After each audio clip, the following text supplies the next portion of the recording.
ఎటు ప్రభాస్ సినిమాల గురించే మాట్లాడుకుంటున్నాం కాబట్టి సలార్ కొల్లగొట్టిన రికార్డ్స్ గురించి కూడా ఒక లుక్ వేద్దాం. ప్రస్తుతానికి నార్త్ లో సలార్ వర్సెస్ ఢమ్కీ క్లాష్ అన్నది ఆసక్తికరంగా మారింది.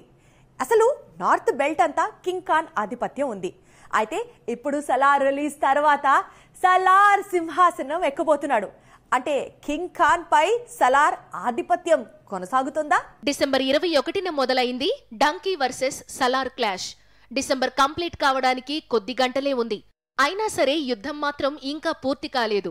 ఎవరిపై ఎవరు పైచేయి సాధిస్తారు అనేది ఇంకా చర్చ కొనసాగుతూనే ఉంది.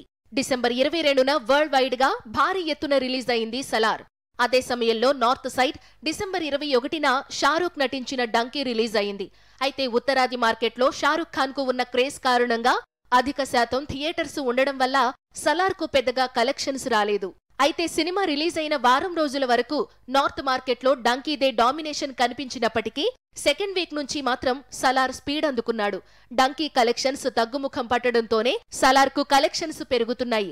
రానున్నది న్యూ ఇయర్ వీకెండ్ కావడంతో ఢంకీని సలార్ బీట్ చేయడం గ్యారంటీ అంటున్నారు ట్రేడ్ పండితులు.